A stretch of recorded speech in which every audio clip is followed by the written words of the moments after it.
down to 4 minutes to go, guys. Yeah, he's out. She's doing a collard green. What is she doing? Come on, come on, come on. Come on, Ashley, get it together. She's cooking collard greens twice. Oh, my Lord. Ashley, come on, girl. Oh, my gosh. Let's go to the plate. Come on, Ash. Her chef, everybody just stop yelling at me. There will be no mistakes in this round. I'm getting more collard greens on right now. The last second. She's got 3 minutes to make 3 plates. Can she do it? She's up against it. They do cook quickly. Come on. They will be out and they will be perfect. This is it, guys. Start plating. Come on. Plating. Come on, babe. There we go. Ash, you got to start plating, then. Yep. Ashley, let's go. Is she gonna make it? Get something on the plate. Come on, now. let's go to the plate, Ash. Come on. Come on, Ashley. What's she doing? Yeah, baby. You can do it. Why does she always leave plating to the last second? 2 minutes to go. Come on, guys. See there, come on. Got it! Yeah! Yeah, it looks beautiful. Oh, my goodness. Can I have a bite? Can we have a bite? Just one. Let's go. Come on, Ashley. Push it. Tell him it's art. They'll wait. Look at Ashley. Well done, Ashley. We are down to 60 seconds to go. Last minute. Come on. Come on, Jerome. Damn, Jerron plate looks good, bro. I'm sorry. Let's go. Come on. Look at you. Caesar, nice and easy. Let's go. Let's go, Ashley. Let's go, baby. Give him the sauce, girl. Give him the sauce. Let's get it, Jerron. Yeah, we right here. Oh, my God, beautiful. 10, 9, 8, 7, 6, 5, 4, 3, 2, 1. And stop.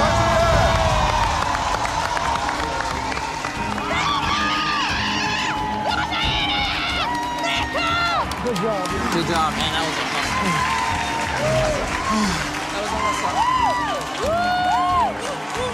All 3 of you, well done.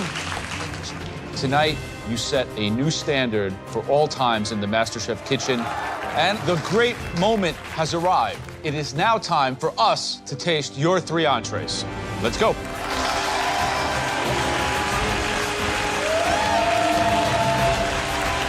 Let's go, Jerron.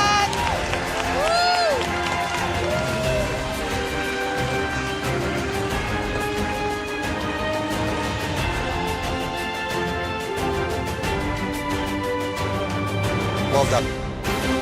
Those entrees look incredible. Right, Ashley, please, let's start off with you. Present your entrees, please. Thank you. Absolutely. I got such harsh criticism in my appetizer, so I did everything to make sure the guinea hen is juicy. I'm praying it is perfect. Ashley, describe your dish, please. Tonight, I prepared for you pan-seared guinea hen breasts with a black-eyed pea and collard green ragu and a quince cognac sauce. Now, guinea hen, one of the most difficult proteins to cook. Now, the skin looks crispy, but the real point of Jeopardy is that breast. That's the hero. I'm gonna slice this right down the middle to see the consistency of the cook.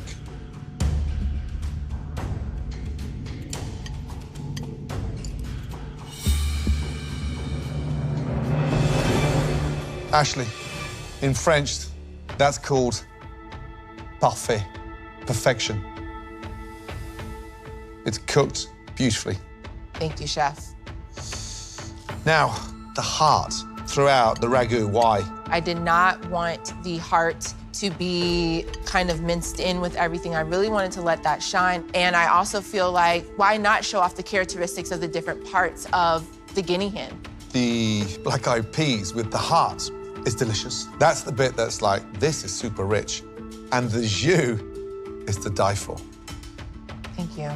If I die after this, I'm gonna die happy. 6 foot under. My God, it's delivering a profile of flavor beyond. Well done. Merci, chef.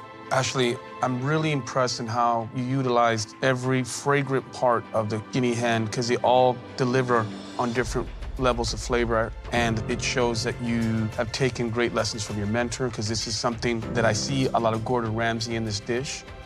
You really did celebrate the guinea hen. Great job. Thank you. Ashley, the skin On appearance, I thought it was too dark, but in tasting it, it actually works. You seasoned it properly, and that really gives it that umami component to the leanness of the meat. The sauce is very good, very technical. I wish there was a little bit more, but it's a great dish. Thank you, Joe. Thank you, Chef.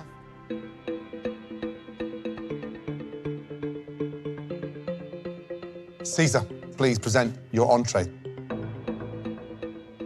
I'm really pushing the boundaries of what can be done in this MasterChef kitchen, and I want the judges to remember the teacher from Houston who made the most delicious mole they've ever tried in 60 minutes. Caesar, please describe the dish. I have a pan-seared duck breast with charcoal roasted vegetables and an almond mole. Caesar, you accomplished something that is very challenging to do, and that's make mole in 60 minutes. And you made it like the centerpiece in this dish. You can just see the sheen and all the beautiful kind of brick, rusty color of the mole. I love that. Mole, traditionally it's served with rice, and that's it. Do you feel that your approach to do the duck breast is gonna pay off in flavor? I know it's understood that in entree, the protein is the star. But for me, this was all about that mole sauce, and I feel the duck is gonna complement the sauce. But definitely the star of my entree is that mole. That's a big divergence because you know here in the MasterChef kitchen that properly cooked protein is always the benchmark for any dish. And you're telling me that the duck breast, a very, very difficult thing to cook. You're saying it's not the star, but we're gonna judge it. Right. Like it is the star, as important as the mole. It has to be perfect. That's correct. How confident are you that the duck is pink in the middle? I'm confident it'll be the correct temperature in the center. Let's get in there, shall we?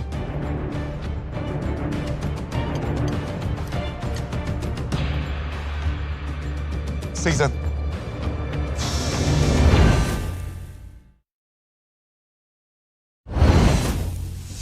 Caesar, how confident are you that the duck is pink in the middle? I'm confident it'll be the correct temperature in the center.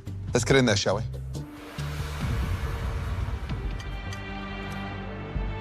Caesar, it's overcooked.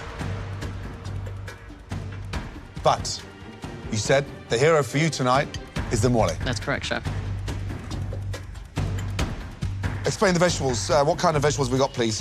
Fingerling potatoes, red pearl onions, turnips, and golden beets, and I felt it would complement the mole sauce perfectly. Mole is delicious. The fact that you got that done with such flavor in 60 minutes, incredible. The vegetables are exceptional. Grilled, deliciously seasoned. What do I leave off? It begins with D, ends in K. And I have to judge you on everything you put in front of us. But I admire you greatly, and your mole defied all the odds. Thank you, Chef. Caesar, for me, my duck's a little overdone. That's unfortunate. But the flavor of the mole is it's just amazing. It's the flavor of those little stands in the mercado. It's all of that. And it's such a source of pride for me to see you wear my pin and be able to execute a mole with this kind of depth and this kind of richness and complexity. It's mind-boggling. I have to say, Caesar, I'm not really an expert on mole. I've had it. I happen to know good food, and that is delicious. And it has the spice and the heat and the sweetness, the char and chilies, and it's just like firing on so many cylinders on my palate that I wish that you had cooked the duck perfectly. The perfect piece of medium rare, tender duck in that mole would have been a game changer. Makes sense. Thank you, Caesar. Thank you. Right, Joran, please present your entree. My mom has been with me every step of the way in the MasterChef kitchen, and this dish is in memory of my mom. I've taken her favorite dish and elevated it to the highest umpteenth. I am doing my mom justice here tonight. Thank you.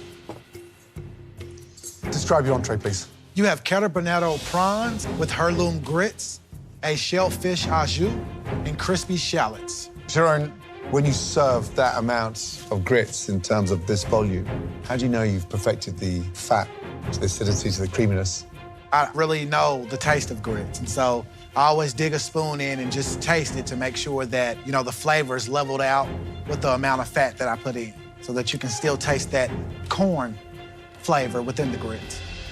So that fork there with the shrimp, the grits, the sauce, the jus is worth $250,000. I think so, Chef.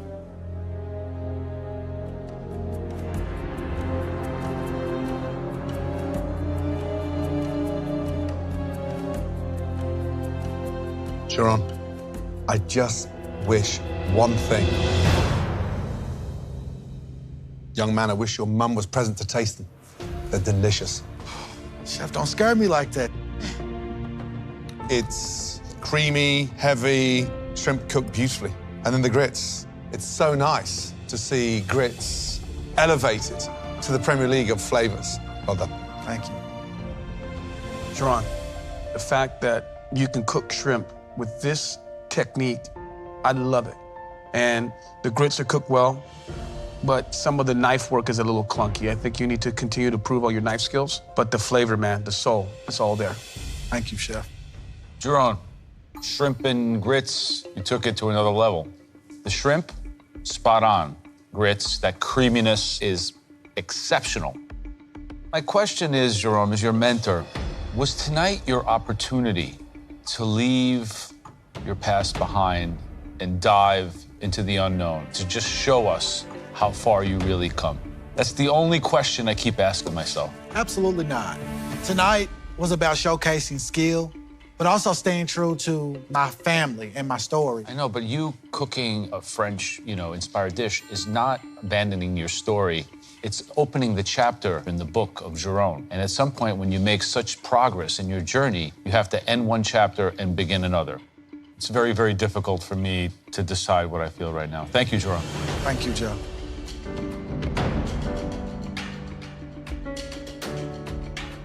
Well done, all three of you.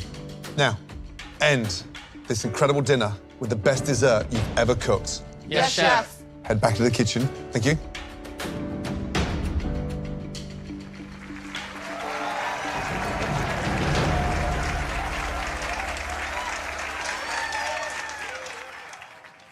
So, 3 incredible stories, 3 incredible entrees. I am blown away by the amount of work that they put in. Yeah, the level went up on the entrees for me, for sure. More complexity, more technique, great dishes. But MasterChef is about a 3-course dinner, and they're all in the running. Now, time for the final, last course of the evening, the course that'll land them the trophy. Let's go.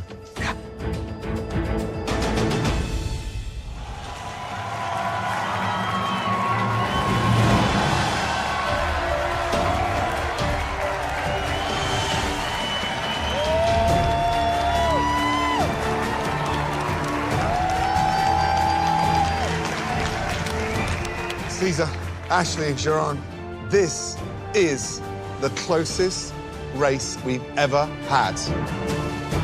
Are you 3 ready to cook us the best dessert of your entire culinary lives? Yes, Chef!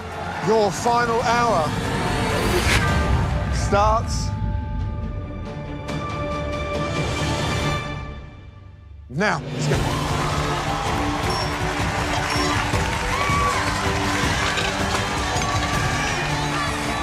Great appetizers, amazing entrees, and it all comes down to this. Right now, it's anyone's game. Thank you. For dessert, I'm making a flourless chocolate cake with a coconut lime mousse, tamarind caramel, and a spicy pepita brittle. The whole idea for the dessert dish is based on my childhood. It's all the sweets that I loved eating as a kid. I really want the judges to just close their eyes and be like, this is Caesar. For my dessert round, I'm making an orange genoise with a smoked chocolate ganache and glazed cherries. I got my apron by putting a spicy spin on chocolate. This time, my unique spin is to smoke it. I am bringing that trophy to Opalaka. Let's go. Let the cooking do the talking, baby.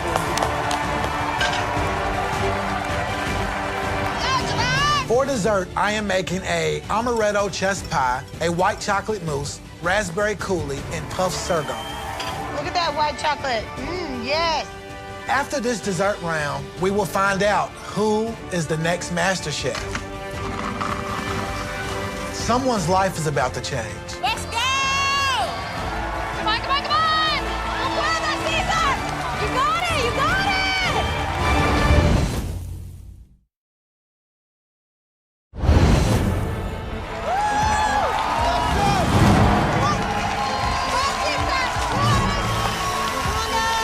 Wow, what a night. Great appetizers, amazing entrees, and it all comes down to this. Yeah! Got it. Who needs this final dish the most? Honestly, all three of them. It's that close. Just over 40 minutes to go. Come on. Wow. Got it, girl!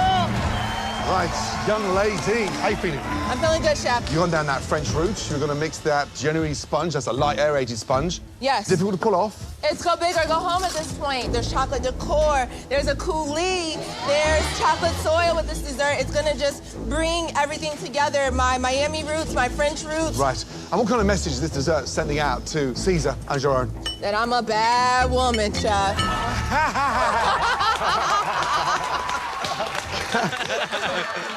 Are you giving yourself enough time to execute this incredible dessert? I am. You see, I got like 5 pans on right now. Young lady, you've got this. Yes, Chef. But please start dressing this thing before 90 seconds to go. Promise Yes, me? Chef. Yes, Chef. Good luck. Thank you, Come Chef. on. You got this. Let's go, Jerome!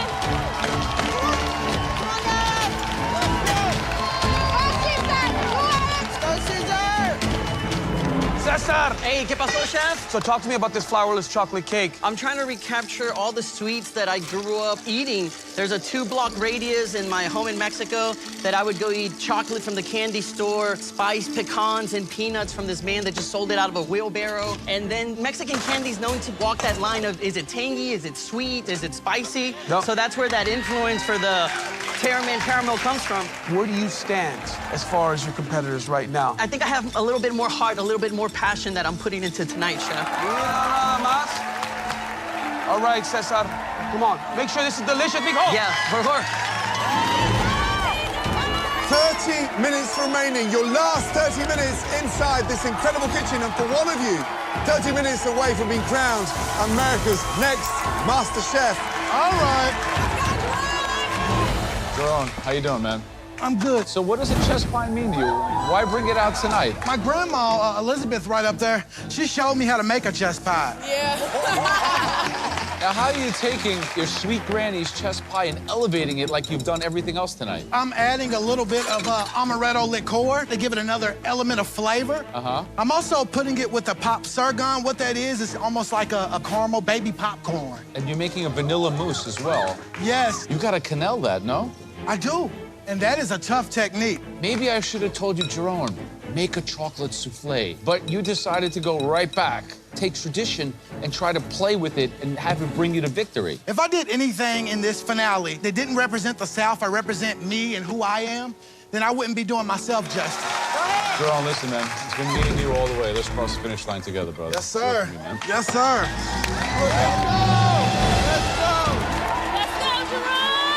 Let's go, Jerome! We're coming down to 16 minutes to go. This is it. Come on.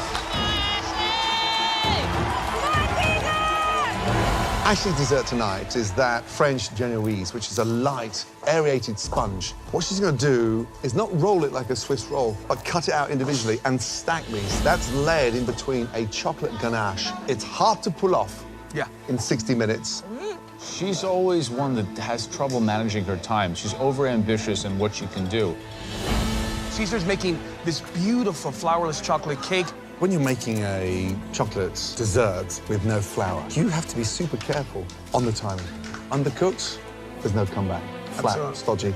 Overcooked, it's just this horrible texture. But I think Caesar is so dialed in that he's gonna nail it. Jerome's making this chess pie. It's something very typical of the South. But this is a big gamble because it's a very basic staple. But again, you know, everything he's brought out of Nashville, he's elevating. So if it works, home run. If it doesn't hit those notes, Well, it certainly stays consistent with his theme tonight. the $250,000 question tonight, do you believe in Jean's dessert? I don't know, but I can tell you one thing. I believe in the man.